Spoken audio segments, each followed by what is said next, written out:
लगौआ सखी हिरौआ सखी हो हिरौआ सैया जी के जुलूफी हिरौआ से हिरौआ सखी हो हिरौआ सखी हमरो यार हो जातनी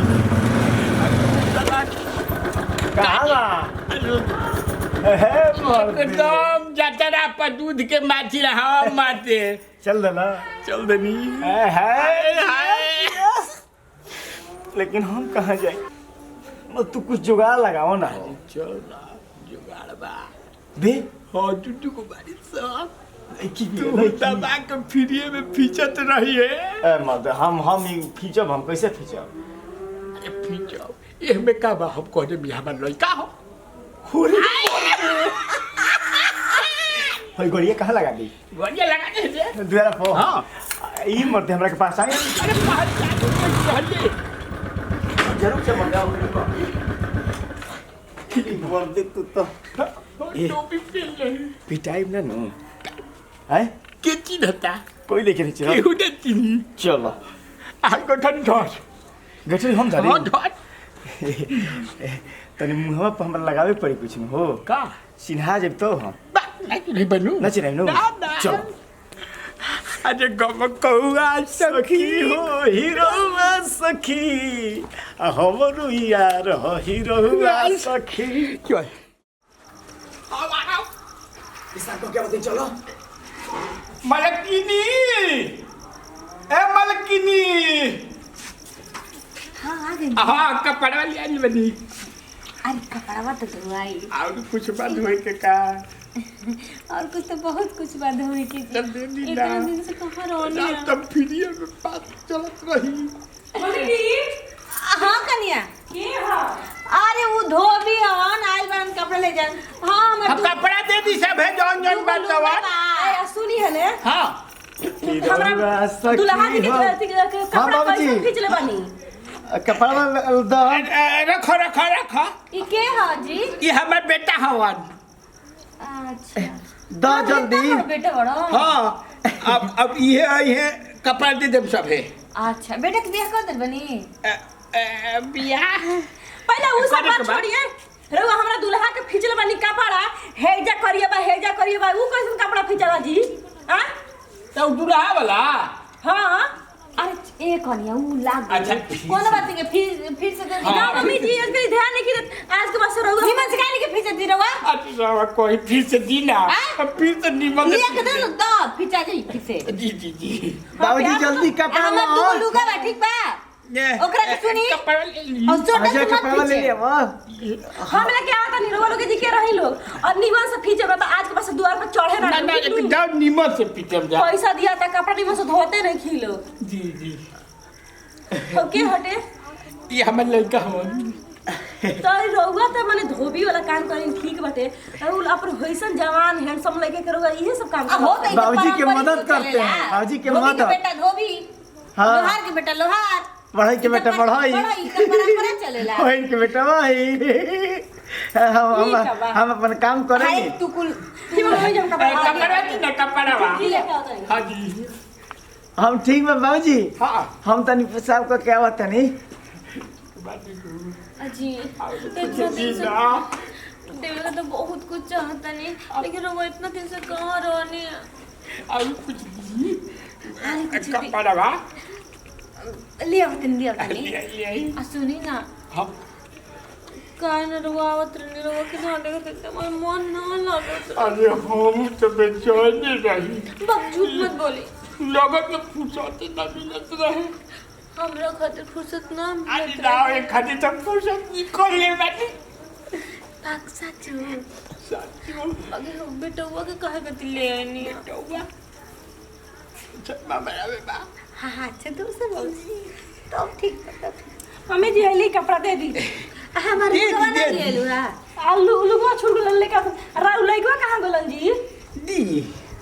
हाय दुल्हा के राउ रो हां कोटरा खींच ले बगलिए चेक कइलू हो हाय घर में हो चेक कर ले मम्मी अब दो बाबूजी जल्दी बानी ले गिन ले तनी गिन लो हां आए मां तनी निमन से खींच दे ठीक नु पाँच रुमाल तो हम फीस देव अच्छा ए सुना तार बाप तार पापा निमन से ना खींचल तन ध्यान से अच्छा से अरे खींचिएगा हम रगड़ खींच देव पैसा फ्री के दिया ऐसा तो जाने मम्मी जी वॉशिंग मशीन किन लेती अरे सारी का वॉशिंग मशीन में कपड़ा कमजोर हो जाला खराब होला सुनी ना हाँ जी छोटा से मत हम जी जन दबा के खींच ली जाजी ओइसे मजा दी ना ना छोटा से मत खींचे एरिया से खींचे ठीक बा ठीक बा अगर ये मेरा कपड़ा खराब अगर मिल गई नु तो रगवा का टिकट तो है से कटिए गई ठीक नु अरे ई हमनी के आज से हमनी के पूरा जब हमार सास के सास रहली नु तब से ई लोग कपड़ा धोत लोग ई लोग एकदम हिती रहे लोग इनकर बाबूजी धोत रहे नहीं ऐसा मत बोला ये हमनी के खानदान ही चलत नु बा चलो बाबूजी जल्दी चल तंजा कि मम्मी जी हम आवत नहीं आवा जल्दी आए का कोई पतो ही बीच में आ जाले नु बताओ कितना मन रहे कि खुद मन पे पानी फेंक दियलस एगो तो इतना दिन के बाद मौका मिला रहे तने गले मिले के आई मेहरबान कदरदान एक कोठी के दरवान एक कुटिया में सॉरी एक घर में कोई बाजी नौ चाहे मादा का हो और तू इस साड़ी पहन के आ गई अब बड़ा जल्दी खींच के लिए आ गला सुबेरे ले गला सांझ के लेके चल हां तो अपनी मशीन में बस खाए वाला सुखावे वाला मशीन बाटे हां ले ली हमरा लागल खींचे वाला मशीन बाटे ना सुखावे वाला बाटे अच्छा कैसे खींचे रहल तू लोग हमने के हां सब बाबूजी बतवले बामे ऊ तो ठीक बा माने मशीन से खींचाला कि अपने हाथ ही खींचाला हाथे से बाबूजी खींच देवला ना हम मशीना में डाल के पसार देवे सूख जाला अच्छा हम सोचत तनी एगो कि वॉशिंग मशीन कीन ली ना उ सब ना किनल जाला काहे बिजली ज्यादा आई पैसा ज्यादा लागे हमनी के का दूर का के हो जाई जौन बिजली के पैसा रोगलो के दिया तो तौन बिजली वाला के दिया जाई 1 घंटा में लागी 1000 हमनी के 1000 में 10 दिन फीजल जा कपाड़ा ली धर अच्छा गिन के सब बानू हम हां हां सातों राउर बात के अब हमरो जाए के बहुत दूर देतन लोग के पहले हम पाट है देख के जाई का से पाट के बगली में बहुत गंदा रहत है ना जी गंदा नहीं खे देख ली रे खोल के देख ली आ काका उनके और पापा हई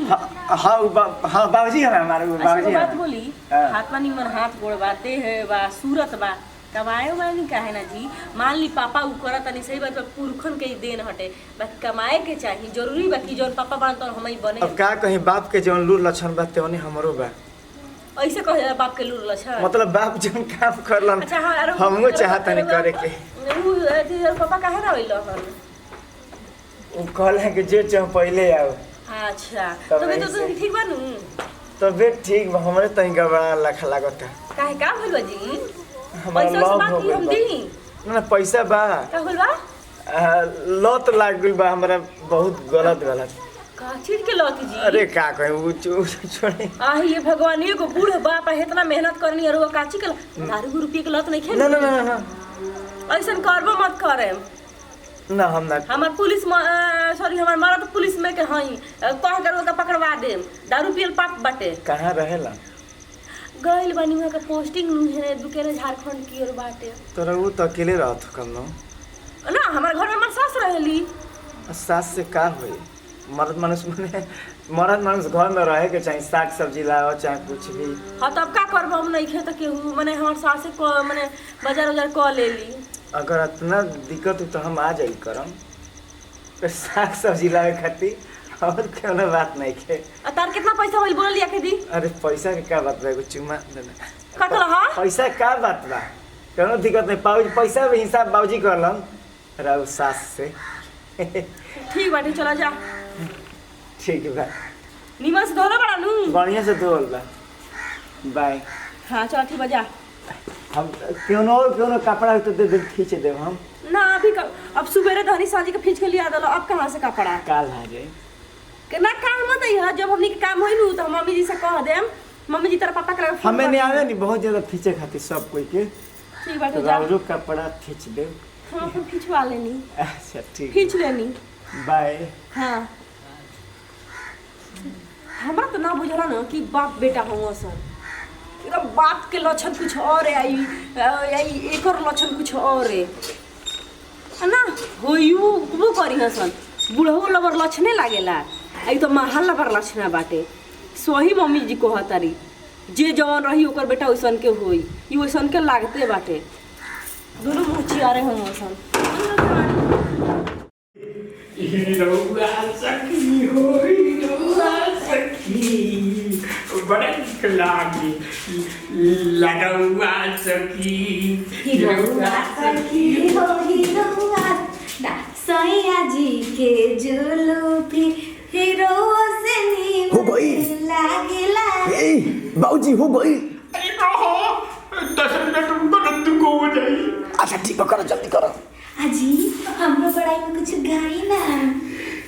गाई कमरिया कमरिया करेला लॉलीपॉप लॉलीपॉप खा दी हो गई, जल्दी करो लोग। रो बहुत सुंदर लगी जुड़ा हवा तो ली तक खिला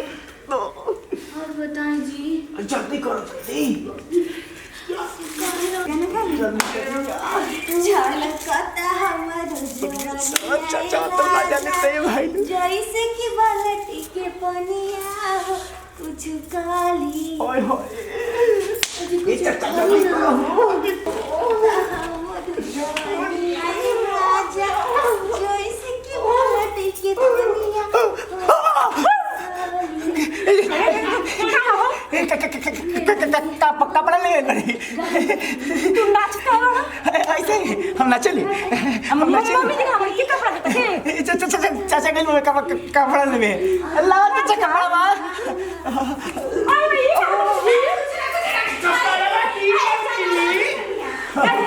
निकले बाहर ये पीछे के मम्मी जी तो घर में से घुस के निकाला था कपड़ा ना ये के कोने की रोक की ना हम गंदा गंदा देख लेते थी। लोग नाचत कहाँ रही हो लोग के नाचत रहे रघु लोग सब खाली नाचत अरे तो दिमागिया खराब अखिए खराब हो गया का हो मम्मी जी का चलिए तार के डॉक्टर से दिखा देम बचिया हम पागल नहीं थी हयो नाचत रहा रघु लोग नाचत अरे रहा हम डांसर हैं हम डांस कंपटीशन में जावे वाला बानी बाबूजी हमरा के सुना सिखावे सुना ना ला हई जब भांग खा लिए नु तो यही तरह नाची हम हमनी के दोनों बाप बेटा कौन लगे कहाँ नाचत रही अरे बच्चा हम नाचत ना रही हो उठत ना रहे सामानवा कुल उठा रखत रहनिया ठीक बा हमनी के फीस ये के दे दोनों बाप बेटा तो पागल हो रघु बाय। पागल चल। हो का बाको तू कैसन बाड़ू हो पतो सास पे का शक कर धरू कुछ स्वाद नहीं की कौन जी वो नाचत रहा पागल जब मरद के राम जैसे माने नहीं पूजे नहीं अम्मा। तू का कह धरू ये मम्मी जी बाप रे बेचारे के बेटी जिस न मानत रहनी ओकरे तू हमरे के देत रहनु सिला हम कुछ नहीं के कहत रहुआ के जी ज्यादा फिर हम खाना पीना कुछ ना खाए जाके सूत रहे हम घर पे जा अरे माई जवान का गोदनी अब हमर तो समझे नहीं क्या होता का बोल हो ये एक बात बोली का हो धोबिया आवेला सनु जी अपना गौवा में हाँ जी एगो धोबिया है जा नाचत रहा एगो नया नया पाइल बेटे न तो एक कहां से तो घर में घुस के नाचत रहा सोने में हाँ एगो है ना नाचत रहला अब मम्मी जी खिसिया के भाग गनी कि ते हमरा पास शौक करता रे लाल छन और तो कुछ समझे नहीं खियावत तारा का समझ में हम जानत नहीं कि जो कैसन हो सन वो रोज रोज आवे ना सन तो हम जाने नहीं कि जो काहे खातिर तारा एगो रोज रोज आवत रहा सन तारा भिड़ी हाँ जी आवे ना हमेशा कपड़ा लेके जाने सो कपड़ा लेके जाला सन हम जानते नहीं कि हम देखा नहीं है वो कनी होला सन तो वैसे वही नहीं है लेकिन अपने मर्दों के खाए के देवे वैसे लेट हो गए खबे वो बूढ़ा बानू जन धोबिया आ तना छछ बेहर हनु की मत अरे ई तो बात गजब के कहानी 100 टका के बात कहनी बहुत छछबे हरा बूढ़ा हो गइल बा लेकिन ओकर जवानी अभी ले गइल नहीं थे ओकरा कम मत बुझियो जेने कहीं मेरा संगे देखे ना मुंह मारत फिरे ला ओकर संगवा घूमे ला गवा तो छोकरवा ऊ करियाठा तो औरी बिगड़ल हटे दादा उतरन से का कहले बेटे ओकरा घर के थोड़े हवे एक बेटा हटे ओकर बेटा ना जे घंटा हटे आई तो ना दोसर टोला के हटकाई ना कौन जात ना हवे ओकरे संगे रह के वो बैठ के लखेराई करेला उ जगह जगह सिखावेला नु तंग ये कहला ये दीदी तो ई काम धंधा के आड़ में इहो सब करता सका जी। एगो बात सुन लो बचाइए कर ये शायद नु तोहरे के बारे में कुछ कहले तो तोहरे पर डोरा डाले आवत होई हमारा नाती के दिमाग के उनका चैली उधिया दे। अच्छा चली उधिया होते तो बचा कर तारा के उधिया के ले हम अपना मर्द से बहुत प्यार करेनी आज करियो आज के बाद हमको टंगरिया काट के उनको घेटिया में पहना दे। अपना सास के ना सोजबू तार सास ने बोला बोला के रख तरी जाने ना सुनी आई तो बोला बोला कर कहीं बूढ़वा तारा सासो के नहीं कने पटई अम्मा ई का कहता है जी बूढ़ा समय लगावत नहीं मैं बूढ़वा के जाने तक रहता छछ में तार बुढ़ियो पर लाइन मारत होई हमार ई का कहता नहीं जी भाई। हां त बच कर रही ना तो उड़ा ले जैसा दोनों मिल के तोहरो के ई और आई बड़ू हमरा घर में आग लगावे आई माने आग कौन सी लगावत आग लगावत रे ते का कहत रे कौन सी कहानी है जी ते का कहत रे कि हमर चरित्र खराब हो गल बा हम पटा पटवल खेलतनी माने मजाक करत रहो माने उ बुढ़वा के भले गावे के शौक बा कि रिदम से ना गा सकेला उ नाटक में बढ़िया पाठ खेलेला तो वैसे हम तनी लागा रहे नहीं हमरा तनी नाटक हां बुढ़वा बहुत बढ़िया नाटक खेलेला अब के दिल की बुरा ना हो बढ़िया हो। अच्छा ना तो चल जा मरौरो ना जय दिए मम्मी जी तो का है हम नहीं का एकदम तक ना पहुंचे तो पहुंच जाई कहीं ले हम कौशल्या के पाठ नहीं कर सकत का अरे काहे ना वो तो उसीला के कौशल्या के राम जी के माई के कौशल्या के ऐसे निमन कोई ना कि सीता बनता ओ से निमन लागो सही कहत तो सीता बनिए सकेलियो अभी जवान बनी उड़ाए लाई मम्मी जी का रे रहुआ ई एक्टिंग का भूत कहिया उतरी भगवाने जानो जब मुंह तबे उतरी का करी। हे भगवान अभी चली खाना खा लिया तो से खाना खा ले मर जाए चुप बुढ़ाऊ से चुप चली कबो जा अपना अपने में कॉले में नहीं इतना शौक बा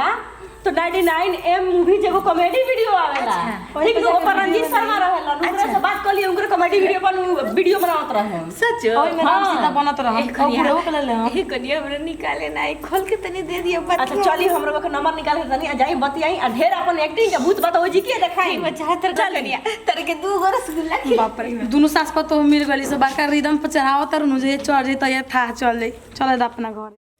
नमस्कार प्रणाम। हम आप सबके भाई रंजीत शर्मा चंदू और हमारा जो है बड़ी चाहत यादव जी, सीमा सरगम जी, मनोरंजन पाठक जी और अनुराधा रागिनी जी,